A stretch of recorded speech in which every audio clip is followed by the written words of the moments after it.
آپ کے بچے آپ کے ساتھ ہیں، ظاہر میں تو ہیں، لیکن حقیقتاً وہ اغوا ہو چکے ہیں۔ آپ کے بچے آپ کی گود میں ہونے کے باوجود تہذیب مغرب کی آغوش میں ہیں۔ عالم کفر دروازے توڑ کر، دیواریں پھیلانگ کر آپ کے گھروں میں گھس کر آپ کے بچے اغوا کر رہا ہے۔ آپ کا ٹی وی اور دیگر اسکرینیں آپ کے بچوں کے دماغوں پر قبضہ کر چکی ہیں۔ ان کے دلوں کو سیاہ اور پراگندہ کیا جا رہا ہے۔ ان کے کان اور آنکھیں حیا سے عاری اور مادر پدر آزاد بنائی جا رہی ہیں، گویا ان کے اعضاء کاٹے جا رہے ہیں۔ اب یہ صرف مسخ شدہ لاشیں ہیں۔ بچوں کا چہرہ سامنے ہونا ہی ان کا موجود یا محفوظ ہونا نہیں کہلاتا۔ بچیوں کے سر سے دوپٹہ سرک کر بدن سے بھی جان چھڑا رہا ہے۔ وہ اب یہ بوجھ برداشت نہیں کر پاتی۔ وہ گھر چلانا اور گھر بنانا چھوڑ رہی ہیں۔ وہ باہر کی دنیا کی اسیر ہو رہی ہیں، اور بچے ہونے کے باوجود مائیں بے اولاد کر دی گئی ہیں۔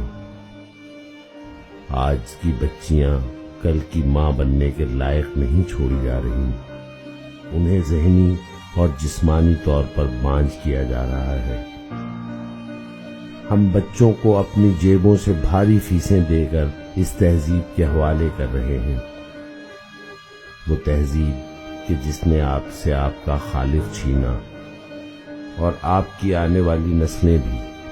یہ بچے نہیں، اگلی نسل کے والدین اغوا ہو رہے ہیں، اور یہ اغوا شدہ بچے کل کو کس طرح کے ماں باپ ہوں گے، اس کا تصور بھی بھیانک ہے۔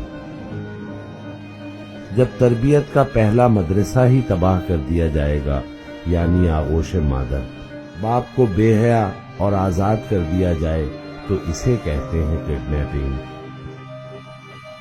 یہ ہوتے ہیں اصل مسنگ پرسنز۔